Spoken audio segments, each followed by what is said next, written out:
Very good morning students, welcome to science session for class 10 and today we are going to see unit 15 nervous system. Now in this we are going to learn about the structure of neuron, human nervous system. We are going to learn about the parts of the human nervous system and what is neurotransmitter and how is the transmission of the nerve impulse takes place. Now at the last we will be learning about the reflex action and reflex arc. Let's go into the session children. Very good morning students, welcome to science session for class 10 and today we are going to see unit 15 nervous system. Now in this we are going to learn about the structure of neuron, human nervous system. We are going to learn about the parts of the human nervous system and what is neurotransmitter and how is the transmission of the nerve impulse takes place. Now at the last we will be learning about the reflex action and reflex arc. Let's go into the session children. Now children, in the lower classes we would have learnt about the characteristics features of all the living organism, isn't it? Look into the screens children. These are the characteristics of a living organism. It can reproduce, it have growth and development, it shows metabolic activities, isn't it? And it responds to stimuli. So this is one of the characteristic of living organisms. It responds to stimuli. Now what do you mean by stimuli? Stimulus refers to any change in the environment and these are detected by the receptors present in our body. Now what are these receptors? The sensory organs that is present in our body is the receptors. These receptors detect the changes in the environment and that is called as the stimulus. And we are responding to the changes in the environment, isn't it? So that is called as reactions or response.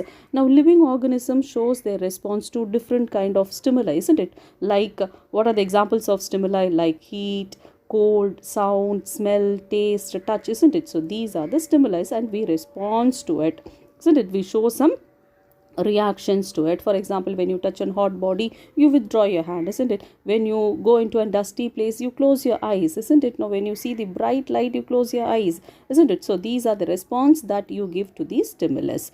Now to give a proper response to the stimulus, it is necessary that all the organs that is present in our body should work in an coordinate manner, should work in a systematic manner, controlled manner, in an effective manner to give a proper response, isn't it? So that is called as coordination, and this coordination among the all organs is carried out by a system which is called as the nervous system, and this nervous system consists of nervous tissues and it is formed by three components which is called as neurons, neuroglia and nerve fiber. Let's see them one by one.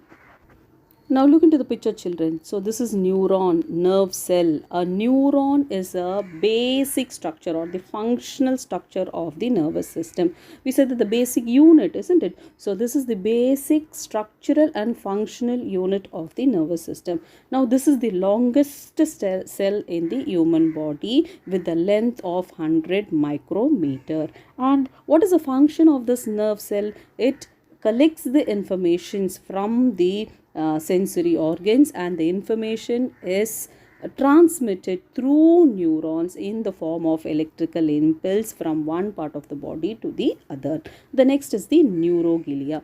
Now this neuroglia is nothing but the non-conducting cells, that is it do not initiate or conduct the nerve impulse. It is just the supporting cell in the nervous system, and this neuroglia is also called as the glial cells. And next is the nerve fibers. Now fibers are the long, slender, thin fibers that are bundled together to form the nerve. So these nerve fibers bundle up together to form the nerves. Now let's see the structure of neuron in detail.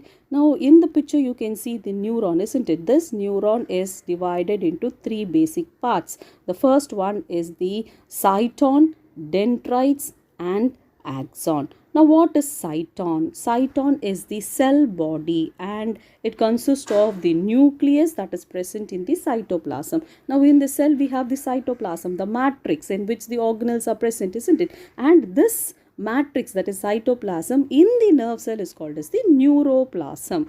Now, look into the picture, children. This is the cyton, right? And you have the nucleus in the middle, isn't it? So this nucleus is present in the cytoplasm and here it is called as the neuroplasm, and this consists of large granules which is called as the Nissls granules, and the other organelles like mitochondria, ribosomes, liposomes, endoplasmic reticulum are present in the cytoplasm. That is, here it is the neuroplasm. Next, this neuron doesn't have the capability to divide. The neurons do not divide. Now actually the cell has the capacity to divide, isn't it? But this neuron doesn't have the ability to divide. Now what is the function of this cyton? Now the function of this cyton is to transmit the nerve impulse to and from the cell body. So it receives the informations from the dendroid, it passes through the cell body,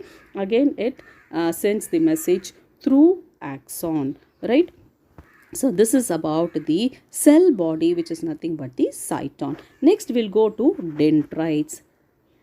Now here you can see numerous branched structures, isn't it? So these are called as dendrites. So these are numerous branched structures that increases the surface area of the cell body, that is the cyton. Now what is the function of these dendrites? They conduct the nerve impulse into the cyton. So it receives the information from the other neuron and conduct the nerve impulse through the cyton. Now this branched projection, what happens? It increases the surface area of receiving the signals from the other nerve cell, because these neurons are connected one after the other, isn't it? So it in receiving the signals from the other nerve cells, these dendrites are very, very helpful.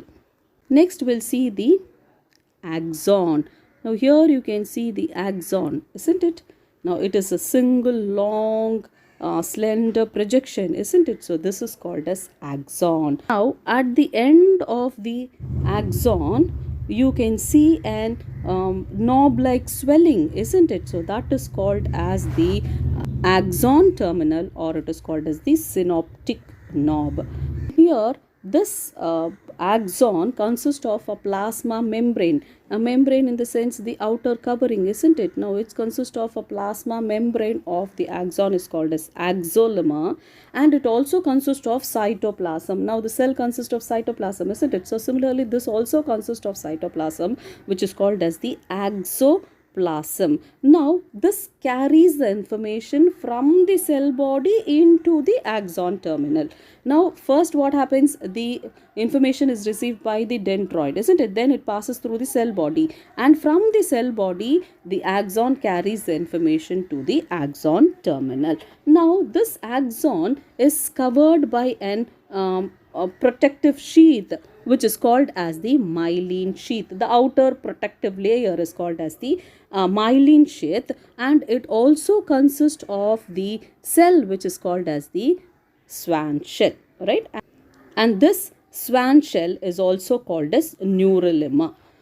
Here in the picture you can see that the myelin sheath is not a continuous sheath, isn't it? Now you have a depression at the middle, isn't it? At in between the intervals you have the depression, isn't it? And this depression is nothing but nodes of Ranvier. Here you can see the depression, isn't it? So these depressions are nothing but the nodes of Ranvier, and the region between the nodes are called as the internodes. So between the nodes, the region between the nodes is called as the internodes. Now this is called as the internodes, right? Now what is the function of this myelin sheath? This acts as an insulator, because the information, the nerve impulse is transmitted. It is transmitted very fast, isn't it? Rapid transmission of the nerve impulse takes place, isn't it? No, this myelin sheath acts as an insulator so that the transmission takes place in a quick and safe manner. Next, we have the synopsis. Now, what is synopsis? Now, here you have the axon terminal, isn't it? Now, this axon terminal is connected to the other nerve neuron, right? So, the junction in between this neuron and the other nerve terminal, this junction is called as the synopsis. Junction between the axon terminal and the other neuron, this junction is called as the synaptic junction, right? Now here what happens? The information from one neuron has to be passed to the other neuron, isn't it? Now between these junctions, there is a release of the chemicals, right? And these chemicals are called as neurotransmitters, and this chemical that is produced is called as the acetylcholine, isn't it? And this transmits the information between the junction, and that junction is called as the synaptic junction. Now look into the picture, children. Here you can see the axon of one neuron which is connected to the dendrite of the other neuron, right? And this junction in between these two is called as the synaptic junction, right? And here is the transmission of the nerve impulses is carried out. Now here, how is the transmission of the nerve impulse carried out? Now all the information from the surroundings are detected by the receptors, that is the sensory organs like nose, ears, skin, etc. Isn't it? Now these information from the receptor is transmitted in form of the electrical impulses, and these are received by the dendrite tips of the neuron. Now from the dendrite, it passes into the cell body, and this information is passed along the axon till the terminal end. Now here you can see the information is passed till the terminal end, that is the axon terminal. Now on reaching the axon terminal, what happens? The nerve ending releases a chemical which is called as the neuron transmitter, and this chemical diffuses into the junction, and it passes into the dendrite. Now on reaching the dendrite, what happens? This again starts a similar electrical impulse into the next neuron. So then the information then passes through the cell body and carried along the axon. So this way the electrical signal reaches the brain or the spinal cord depending upon the action. Now the response from the brain is similarly passed through the muscles or the motor cells and it reaches the sensory organ. So this is how the transmission of the nerve impulse takes place from axon end of one neuron to the dendrite of the other neuron, and this junction where the transmission takes place is called as the synaptic transmission. Now I said that the neuron transmitters are the chemical, isn't it, which transmit the nerve impulse and it releases a chemical, isn't it? So the important nerve transmitter that is released by the neurons is called as the acetylcholine. Now next we'll see the types of neuron. Now how it is classified based on their structure, based on the function of neuron, and based on the presence and absence of the myelin sheath. Now this type is based on the structure and the function. So these are classified into unipolar, bipolar and multipolar. Now what is unipolar? Now here only one nerve processes takes place from the citon. Now from the citon the nerve process takes place, and this acts as both the axon and the dendrite. So it receives the information, then it is passed through the dendrite and it then passes through the other neuron. So this citon acts as both the axon and the dendrite, and here only one nerve processes takes place. Now next is the bipolar neuron. Now next is the bipolar neuron. This citon give rise to two nerve impulses, and which one acts as the axon and the other acts as the dendroid. So since it give rise to two nerve impulses. This is called as bipolar neuron. Next is the multipolar neuron. This multipolar neuron give rise to many dendrites. Now here you can see there are many branches of the dendrite, isn't it? So this give rise to many dendrons, and you can see the axon is present. So from the dendrites, the information, the nerve impulse is passed through the cyton and it is carried along the axon to the axon terminal, and from the axon terminal the information is passed through the dendrite of the other neuron. Now look into this tabular column, children. Now we have learnt about this unipolar, bipolar and multipolar neuron, isn't it? Now where are they found? Now you have this tabular column which tells you where are they found, right? Now this unipolar neuron, it is present in the early embryos, in the growing embryos, but not in the adult. Now the bipolar neurons, these are present in the retina, and we said that the retina is the screen, isn't it? When we are learning about the structure of the eye, we said that the retina is the screen in which the image is formed, isn't it? And it is found in the olfactory epithelium of the nasal chamber, that is the nose. Next is the multipolar neuron. These are found in the cerebral cortex of the brain. Now when we are learning about the structure of the brain, we will learn about the cerebral cortex. Where is the cerebral cortex present in the brain? So these are the places where the unipolar, bipolar and the multipolar neurons are present. Now look into this picture, children. So this is the classification of the neurons based on their function of the neuron. Now here you can see the afferent nerve and the efferent nerve, isn't it?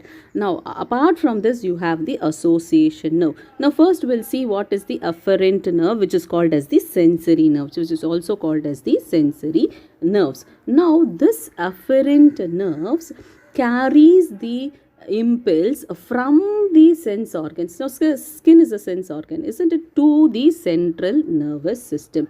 Now here you can see the path of the nerve impulse, isn't it? The path in which they travel, isn't it? Now from the sensory organs to the central nervous system. So this type of nerve which carries the impulse from the sensory organs to the central nervous system is called as the afferent nerve. Now the next one is the efferent nerve. Now where it carries the impulse? It carries the impulse from the central nervous system to the motor nerves, or called as, or the muscle fibers. Now here you can see the pathway of the nerve impulse, so isn't it? Now from the central nervous system it is carried to the muscle fibers, right? And the next one is the association nerve. This conducts the impulse between the sensory organs and the muscle fibers. So the impulse is carried, is conducted between the sensory organs and the nerve impulse. So it is called as the association neuron. Now next we'll see the classification of the nerve fiber based on the presence or the absence of the myelin sheath. Now look into the first picture, children. Here you can see that the axon is covered with a myelin sheath, isn't it? So it is called as the myelinated neuron. And look into the second picture. Here axon is uncovered by the myelin sheath, isn't it? So this is non-myelinated sheath. Now this myelin sheath and the non-myelin sheath, that is the nerve fiber, forms the white and the grey matter of the brain. The brain consists of white matter and the grey matter. So this is nothing but the myelinated and the non-myelinated nerve fiber. Next we'll see about the human nervous system. Now this human nervous system is differentiated into central nervous system, peripheral nervous system and autonomic nervous system. Now what is central nervous system? So this is the center of information's processing and control, and this consists of brain and the spinal cord. The next one is the peripheral nervous system, and the peripheral nervous system consists of the neurons that connects the brain and the spinal cord to all parts of the body. Next is the autonomic nervous system. The autonomic nervous system consists of the sympathetic and parasympathetic nerves. Now let's see them one by one. The first is the central nervous system. Now the brain and the spinal cord is the part of the central nervous system, isn't it? Now the brain and the spinal cord, so since they are very delicate, they are protected in the bony cavity. For example, brain is protected in the bony cavity called skull, isn't it? And the vertebral column is the protective layer or the protective bony cavity for the spinal cord. Now the brain is the controlling center of all the activities, isn't it? Now this is covered by three membranes, and which is called as the meninges. Look into the picture, children. Here you can see the three membrane. The first one, the outermost membrane, is called as the dura mater, and this will be a thick fibrous membrane. And the middle membrane is called as the arachnoid membrane, and this will be thin and it consists of the vascular membrane. The last one, the innermost layer, will be a thick delicate membrane, and this will be richly supplied with blood, and this is called as the pia mater. And this meninges membrane protect the brain from internal injury. Now let's go into the parts of the brain. Now look into the picture, children. Here you can see the parts of the brain. The brain is divided into forebrain, midbrain, and hindbrain. Now the forebrain consists of cerebrum. Now cerebrum is the largest part of the brain. Now look into this picture, children. So this is the cerebrum, and this is the largest part of the brain. It covers about 2/3 of the brain. The cerebrum is divided into two halves, that is the right and the left hemisphere, and these hemispheres are interconnected by a bundle of fibers which is called as the corpus callosum. Now here in this, the outermost portion of this each hemisphere, that is the cerebral hemisphere, consists of a grey matter which is called as the cerebral cortex, and inner part is called as the cerebral medulla, which consists of the white matter. Now you can see that the cerebrum is folded, forming the elevations and the depressions, isn't it? The elevation is called as the gyri and the depression is called as the sulci, and this expands or increases the surface area of the cerebrum. And if you see the functions of the brain, this is responsible for thinking, intelligence, memory, the imagination, reasoning power, willpower. The cerebrum is responsible for these activities. Now the cerebral hemisphere is divided into different lobes, that is the frontal lobe, the temporal lobe, and the occipital lobe. Now if there is a damage in any of these lobes, will affect the corresponding function. Now we said that the forebrain consists of cerebrum and diencephalon, isn't it? Now this diencephalon consists of thalamus and hypothalamus.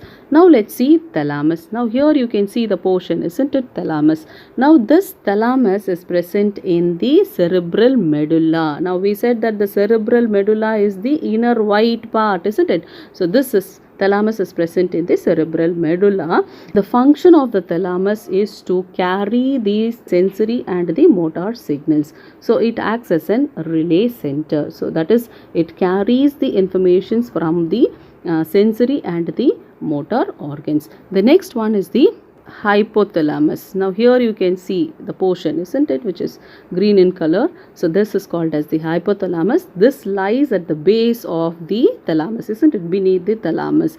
Now it controls the involuntary actions such as hunger, sleep, sweating, anger, blood pressure, etc. So it acts as a thermoregulator. Now what do you mean by thermoregulator? Thermo means temperature. It controls the temperature, that is controlling center, that is the temperature controlling center of the body. It controls the secretion of hormones from the anterior pituitary gland, and it connects the nerve system and the endocrine system.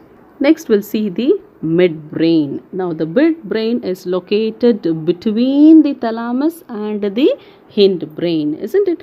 Now the main function of the midbrain is that it controls the visual and the auditory function, that is hearing and the visual reflexes. Next is the hindbrain. This hindbrain consists of the cerebellum, pons, and medulla oblongata. Next is the cerebellum. Now cerebellum is the second largest part of the brain. Now first is the cerebrum, isn't it? Now this is the second largest part of the brain. The function of the cerebellum is it coordinates the voluntary movement and it maintains the body balance. Now the body has to be in a balance, isn't it? So this helps in maintaining the balance of the body. Next is the pons. Now pons means bridge. So it is a nerve bundle that connects the lobes of the cerebellum. Now we said that the cerebellum consists of the nerves, isn't it? So this connects the nerves of the cerebellum.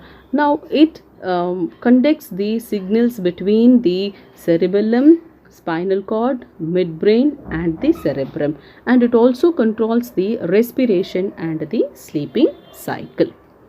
Next is the medulla oblongata. Now this medulla oblongata connects the spinal cord and the other parts of the brain. It has cardiac center, respiratory center and the vasomotor center. Now this cardiac center controls the heartbeat, respiratory center controls the respiration and the vasomotor centers is helpful in the contraction of the blood vessels, and it also regulates the vomiting and the salivation. Look into this tabular column, children. Now this gives you the overall view of the brain functions. Now we said that it consists of the cerebral cortex, thalamus, hypothalamus, cerebellum, pons and medulla oblongata, isn't it? And the functions are given besides that. So this can be asked in 5-mark question, and if it is asked in 4-mark question or 5-mark question as a subdivision in the 7-mark question, this tabular column will be very, very useful. You can write this tabular column. Next we'll see the spinal cord. Now the spinal cord is a cylindrical structure that is placed inside the vertebral column. That is, the vertebral column protects the spinal cord. And now it contains the meninges, that is the coverings, that is the membrane you can say. And this extends, this tapers down, and at the end you have the thin fibrous thread-like structures at the end of the spinal cord. This is called as the filum terminale. Now if you see the internal structure of the spinal cord, here you can see the internal structure of the spinal cord. Now this spinal cord consists of a fluid which is called as the cerebrospinal fluid, and this is also called as the central canal.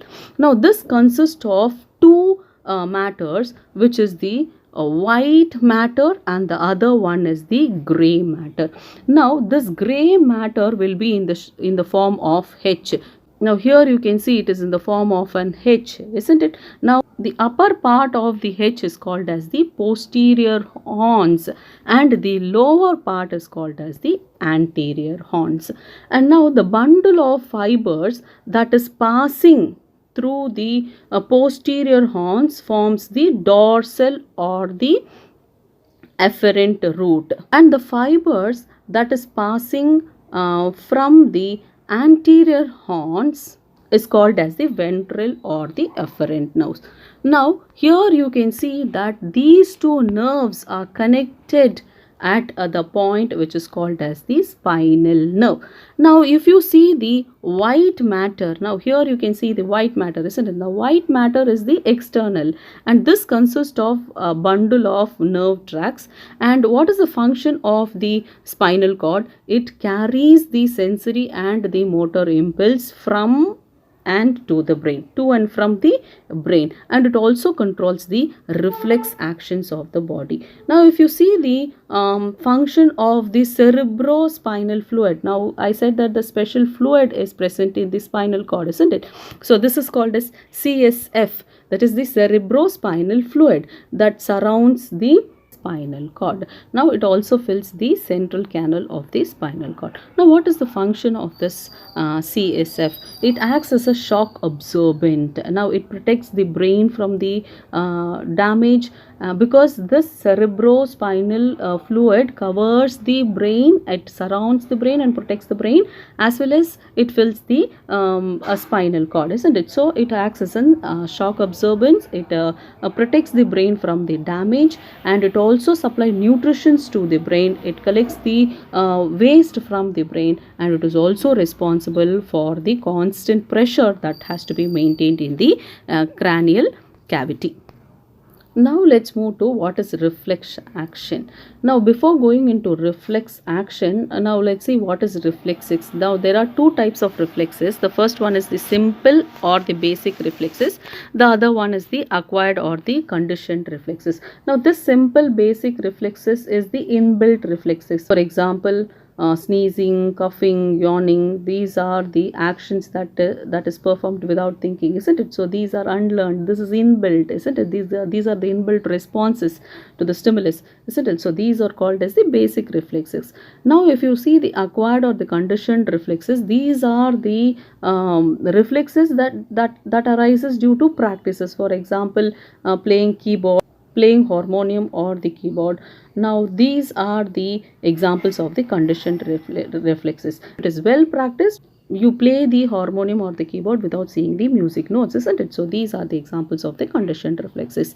Now we'll see what is reflex action and the pathway. Now the path that is taken by the nerve impulse to complete the reflex action is called as the reflex arc. This can be well explained with an example. For example, when you touch the hot pan, what happens? Due to the hotness, we withdraw our hand, isn't it? So this is nothing but the reflex action. So when you touch the hot object, now what is the hot object here? The hot object is this stimulus. Now this stimulus is sensed by the receptors that is present in the sensory organs. Now here the sensory organ is the skin. So when you touch the hot object, the skin senses the stimulus and it triggers an impulse in the sensory neuron. Now this sensory neuron, what happens? It transmits or conveys the message to the spinal cord. So where it reaches? It reaches the spinal cord. Now the spinal cord, what happens? It interprets the stimulus and the impulse is passed to the relay neuron. So from the spinal cord, it is passed through the relay neuron, which in turn pass it to the motor nerves. This motor nerve carries the command from the spinal cord into the arms or the muscles that is present. So immediately the muscles in the arms contracts and we withdraw our hand immediately. This path that is taken by the action is called as the reflex arc, and the action is called as the reflex action.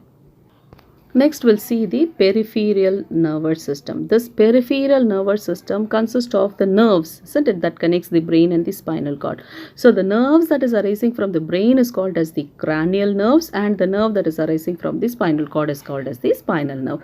Now there are 12 pairs of cranial nerves in the human being, and there are 31 pairs of the spinal nerves that arises from the spinal cord. Now the next one is the autonomic nervous system. This autonomic nervous system consists of the sympathetic and parasympathetic systems, and the function is to perform an rapid and specific activities in order to maintain the steady state. And we can also say that it controls the involuntary actions of the visceral organs. Now here you can see the organs, isn't it, and the functions of the parasympathetic and the sympathetic nervous system. Now for example, if you see the slow heartbeat, it is the responsibility of the parasympathetic nerve. And if you see the conversion of the glycogen into glucose, or the secretion in the adrenal or the non-adrenal glands, dilation of the pupa, so these are the activities of the sympathetic nerves. So it consists of the parasympathetic and the sympathetic nerves. So with this we come to the end of the lesson, children. So in this lesson we saw about the nervous system, structure of neuron, types of neuron based on their structure, function and the presence and the absence of the myelin sheath. And we saw about the human brain, isn't it? The main parts of the human brain, the spinal cord, and we also saw about the reflex action and the peripheral nervous system and autonomic nervous system. Now your homework for today is that you have to learn the working and the function of the brain. For that you can refer page number 222, and the reflex action, for that you can refer 224. Now you are given 5 points under the heading reflex action, isn't it? The pathway that is taken by the nerve impulses.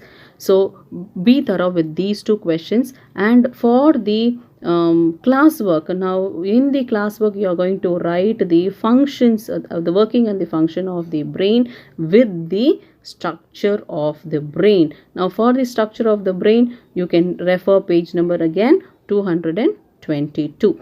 Now submit the classwork in the school office on Fridays. It will be corrected and given back to you, children. See to that you complete the classwork on time. See you in the next session, children. Thank you.